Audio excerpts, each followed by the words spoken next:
There is a moment, a very specific moment, when a question stops being a simple request for information and becomes something else entirely. It stops reaching outward and begins working inward. Nothing dramatic announces this shift. There is no visible shock, no obvious reaction that signals what just occurred. Instead, something subtle happens beneath the surface. An internal balance tilts, emotional gravity shifts, and from that exact point forward, even if neither person can consciously explain it, the interaction is no longer equal. Most people pass through this moment without ever realizing it exists. They have been conditioned to believe that attraction is built through expression, through openness, through clarity and emotional availability. They believe connection is created by revealing more, by explaining intentions, by making themselves understandable and emotionally accessible. But psychological power operates by a different logic. It does not grow through what is offered, it grows through what is withheld, through restraint, through the ability to remain unresolved without discomfort. Throughout history, the men who understood influence at its deepest level were rarely the loudest or the most expressive. They did not dominate through force, and they did not persuade through emotional display. They understood something quieter and far more effective. The human mind reacts more strongly to what it cannot immediately resolve. Uncertainty does not weaken attention, it concentrates it. And those who understood this never rushed to close emotional loops. Consider the ancient strategists, the philosophers who shaped empires, not through armies, but through measured words. They recognized that the human psyche operates on a principle of completion. When something remains unfinished, the mind cannot rest. It continues processing, searching, attempting to close the gap. This is not a conscious choice, it is neurological architecture. The brain allocates disproportionate resources to unresolved patterns. What is complete can be filed away and forgotten. What remains incomplete demands attention. Modern psychology has confirmed what masters of influence always knew intuitively. The Zeigarnik effect demonstrates that people remember interrupted tasks better than completed ones. Cognitive dissonance research shows that inconsistency creates psychological tension that the mind works tirelessly to resolve. Intermittent reinforcement proves more addictive than consistent reward. These are not isolated phenomena. They reveal a fundamental truth about human consciousness. We are drawn not to what satisfies us, but to what keeps us searching. You were likely taught that questions are tools for connection, that asking questions shows interest, empathy, and engagement, that curiosity is flattering, that listening attentively and responding emotionally creates rapport. This belief did not arise by accident. It is social conditioning, because most questions, as they are commonly used, do one thing with remarkable consistency. They give away control. When you ask from pure curiosity, you unconsciously position the other person above you in the interaction. They decide what to reveal. They decide how much to reveal. They decide the emotional framing. You wait. They choose. And without realizing it, you have already shifted the hierarchy. The interviewer appears to hold power, but watch closely. They are reacting to answers. They are following threads chosen by someone else. They are mapping territory defined by another person's boundaries. The apparent control is illusory. But there is another category of questions. These questions are not designed to gather information. They are not designed to make someone feel comfortable or understood. They are not meant to build familiarity. They do something else entirely. They create imbalance. They introduce uncertainty. They force introspection without offering emotional reciprocity.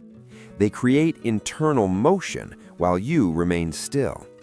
And when used correctly, they create an unsettling sensation that the mind cannot easily dismiss. The other person feels seen, even exposed, without you having revealed anything about yourself. That asymmetry is not accidental. It is the origin of fascination. These questions operate on multiple levels simultaneously. On the surface, they appear innocuous, even casual, but beneath that surface, they accomplish several things at once. They bypass social scripts and automatic responses. They require authentic engagement rather than rehearsed answers. They reveal priorities, fears, and values that people rarely articulate directly. They create a moment of vulnerability that feels voluntary rather than extracted. And most importantly, they shift the emotional weight of the conversation without announcing that shift. After a question like this is asked, most men make the same mistake. Silence appears and they rush to destroy it. They laugh, they clarify, they soften, they explain what they meant, they rush toward comfort. They do not realize that silence is not emptiness. Silence is pressure, and pressure reveals structure. When you remove the mirror people expect, when you do not immediately reflect emotion back to them, the interaction turns inward.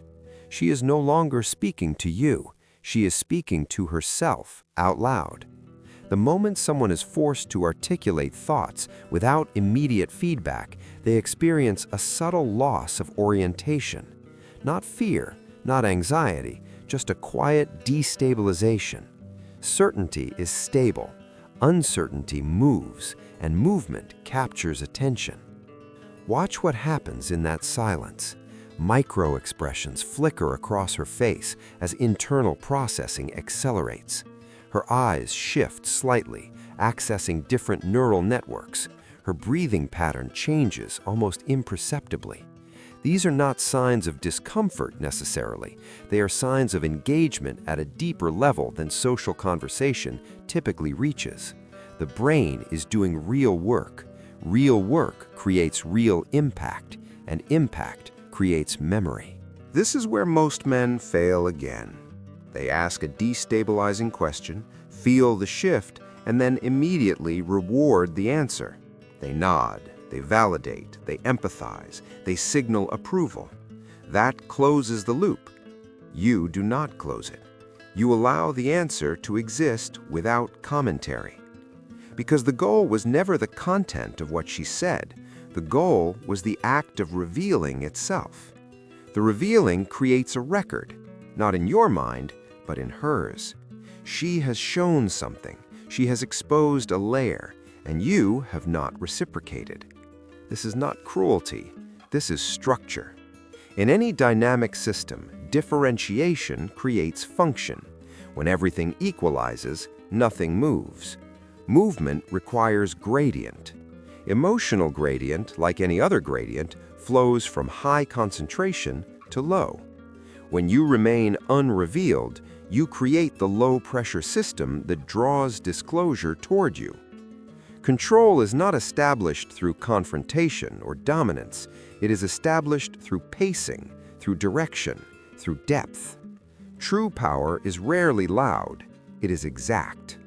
Consider a conductor before an orchestra. He does not play louder than the instruments. He barely makes sound at all. Yet every musician watches him. His slightest gesture redirects massive sonic force.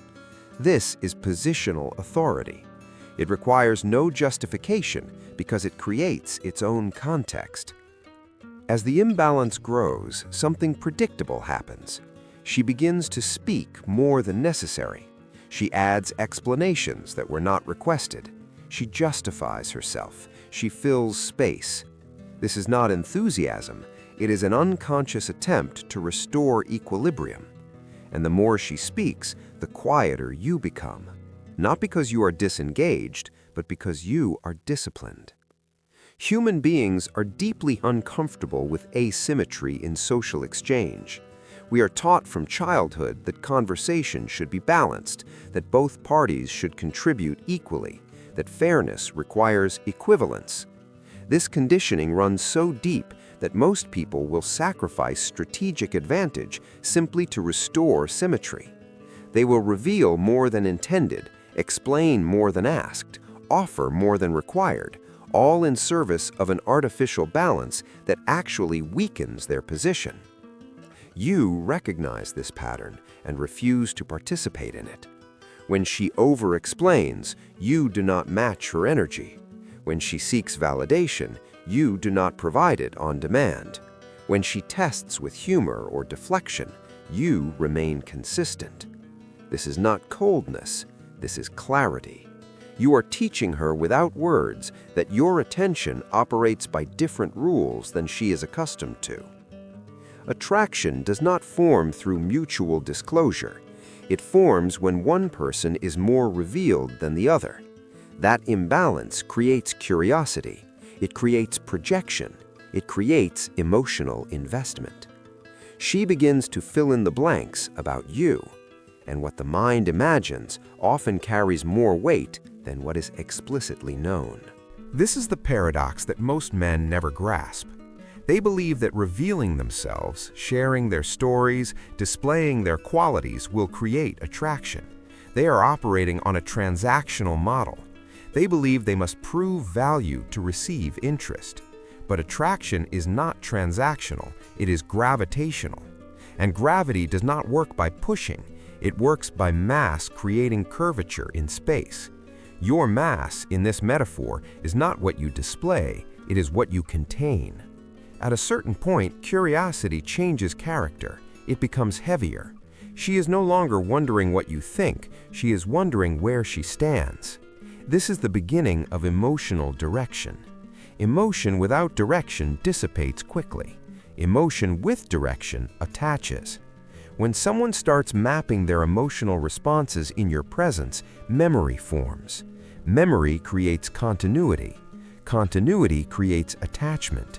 And all of this happens without you offering reassurance, validation, or emotional disclosure in return. The shift from "what is he like" to "what does he think of me" represents a fundamental reorientation. In the first question, you are the object of study. In the second, she is. Your position has changed from subject to context. You are no longer the thing being evaluated. You are the standard against which she evaluates herself. This positional shift is everything. Context determines content. Frame determines meaning. When you become the frame, you control interpretation without controlling behavior.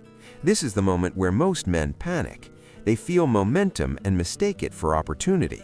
They explain themselves, they clarify intentions, they remove ambiguity. They believe clarity will strengthen connection. They are wrong.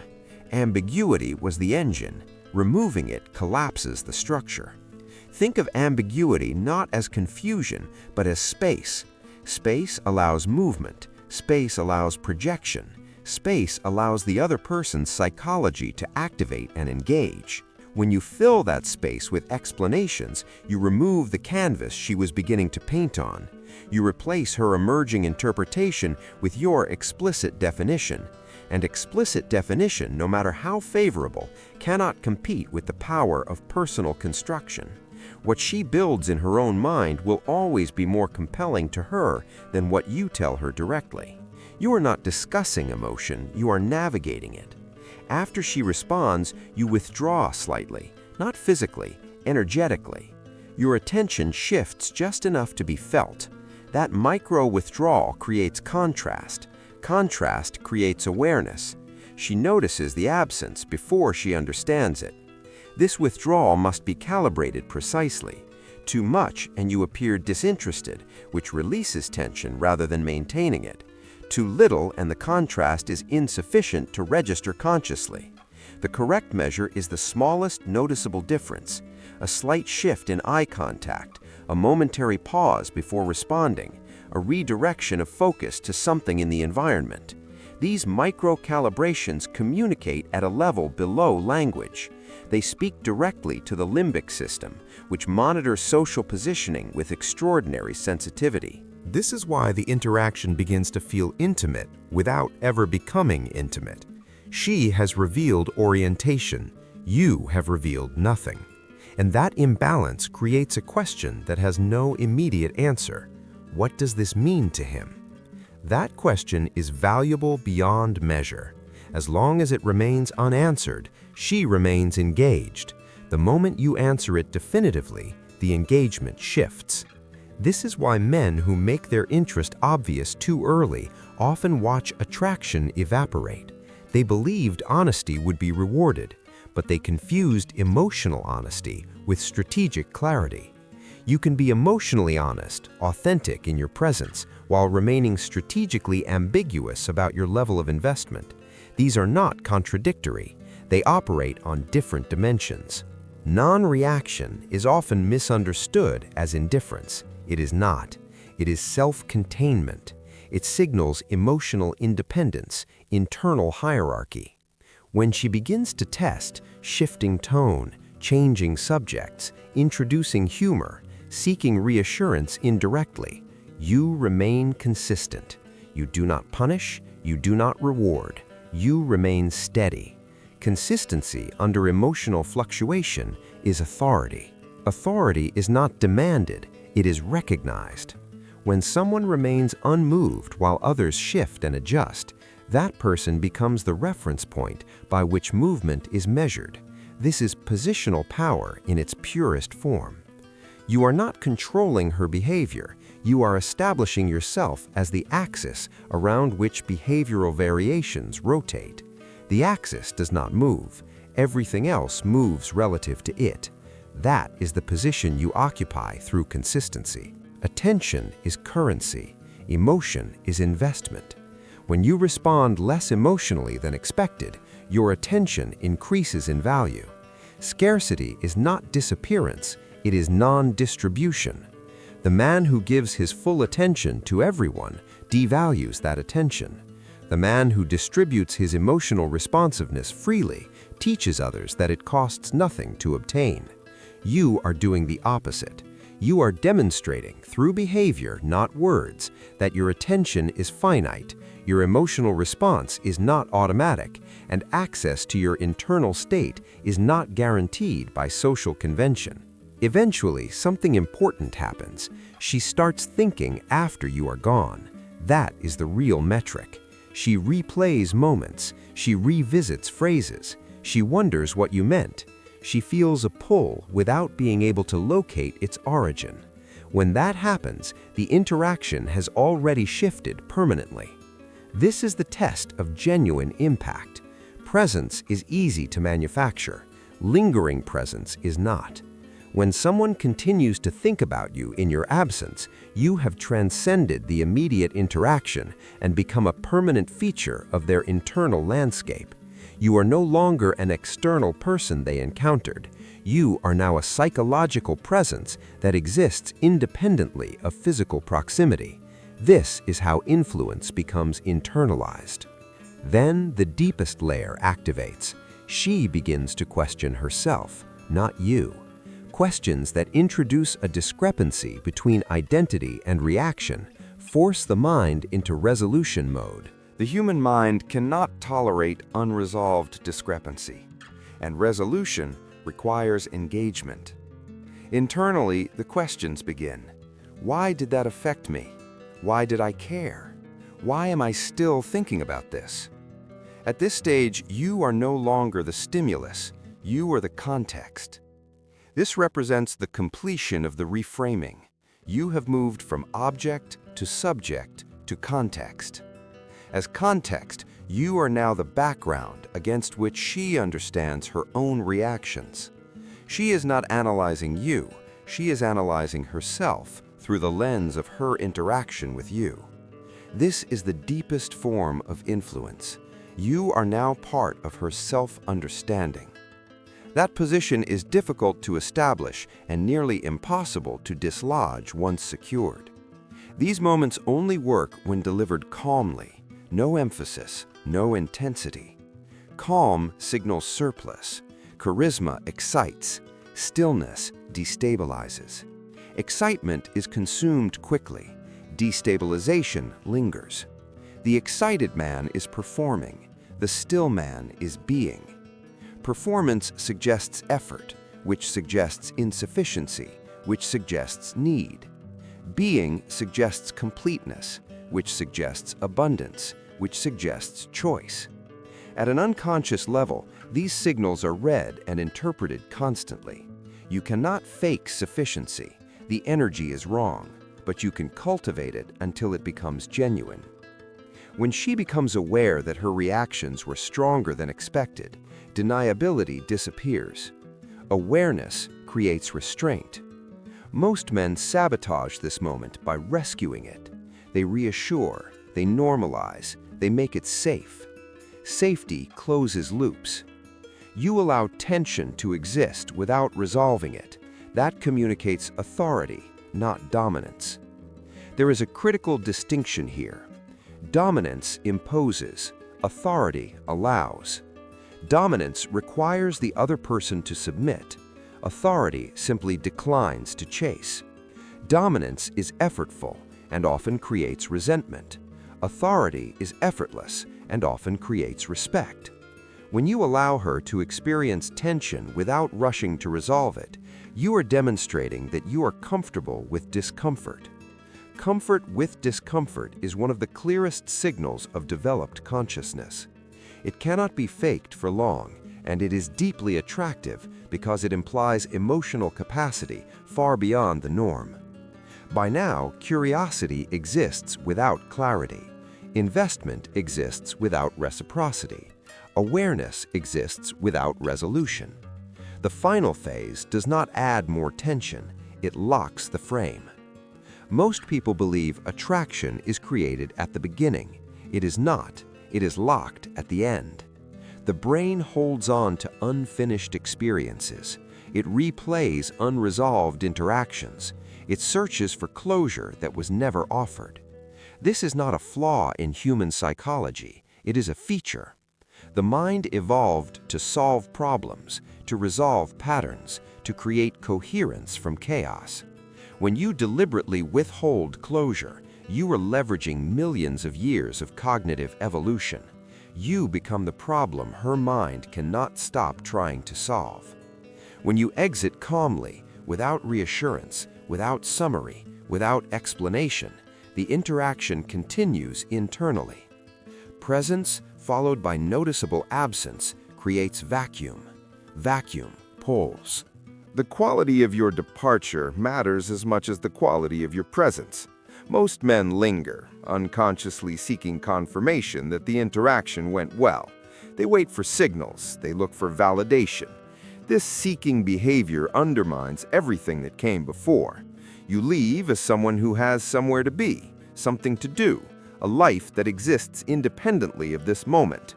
That independence is the final piece of the structure. You do not check for reaction. You do not seek confirmation. The power was never indifference, it was self-sufficiency. Self-sufficiency is not a technique, it is a state of being that techniques can point toward but never replace. When you genuinely do not need the interaction to go a certain way, when you are truly unattached to outcome, your behavior changes at a level too subtle to consciously control. Micro-expressions align with macro behavior. Verbal content matches non-verbal delivery. Consistency emerges naturally because there is no internal conflict to create inconsistency. What lingers is not what you said, it is the internal shift she cannot trace. You do not overstay, you leave naturally, like someone with nothing to prove and nothing to secure. After you are gone, recollection begins. Reinterpretation follows. Emotional recalibration takes place. She will think about the interaction, perhaps many times. Each recollection will strengthen the neural pathways associated with you. Each reinterpretation will deepen the psychological imprint. Memory is not fixed, it is reconstructive, and each reconstruction in your absence allows her psychology to enhance, elaborate, and intensify what actually occurred. At a certain point, technique becomes noise. If you are still thinking about what to ask, you have already lost the frame. This only works when it stops being something you do and becomes something you are. Performing calm fails. Manufactured restraint leaks effort. Real authority does not move. The questions were never the weapon, they were pressure points. What created impact was not chasing understanding, not resolving tension, not explaining depth.